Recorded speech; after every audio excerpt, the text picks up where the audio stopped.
зағиптардың және көру қабілеті бұзылған немесе баспа ақпаратын қабылдауға өзге де қабілеттері шектеулі адамдардың жарияланған туындыларға қол жеткізуін жеңілдету туралы Марракеш шартын ратификациялау туралы. Қазақстан Республикасы заңының жобасы жөнінде баяндама жасау үшін сөз Қазақстан Республикасының әділет министрі Есқараев Азамат Несіпбайұлына беріледі.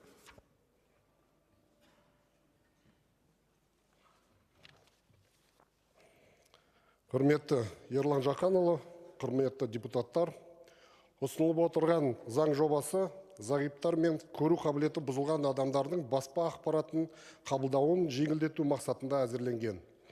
Марракеш шарты 2013 жылғы 27 маусымда Мароккода дүниежүзілік зияткерлік меншік ұйымының дипломатиялық конференциясында қабылданды.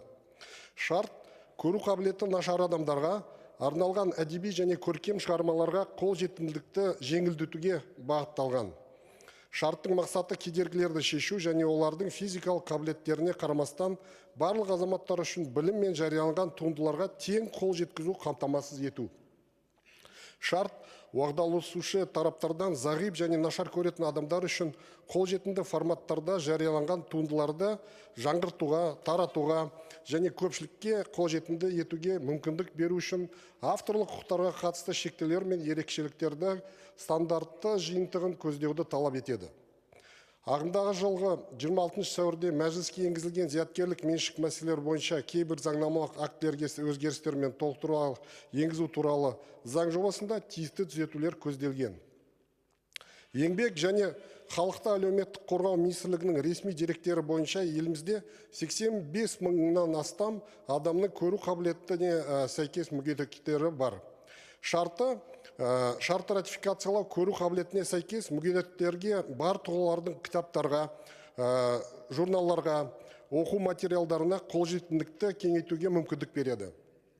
Сондай-ақ, ол қоғамның мәдени және әлеуметтік өміріне қол жеткізуді қамтамасыз етуге, осындай тұлғаларға қол жетімді форматта жасалған туындылардың даналарымен халықаралық алмасуды жүзеге асыруға мүмкіндік береді. Марракеш шартын ратификациялау зағиптар мен көру қабілеті бұзылған кісілер үшін кітапханалар желісінің сақталуын қамтамасыз етуге ықпал етеді. Қазақстан Республикасының халықаралық шарттары туралы Қазақстан Республикасы заңының 11 бабына сәйкес Марракеш шарты ратификациялауға жатады. Заң жобасын қабылдау мемлекеттік бюджеттен қаржатын бөлуді талап етпейді және Қазақстан Республикасы үшін теріс экономикалық, әлеуметтік, құқықтық, экологиялық тұрғыдан теріс әсер етпейді. Назарларыңызға рахмет, қолдауларыңызды сұраймыз. Рахмет, баяндама аяқталды. Құрметті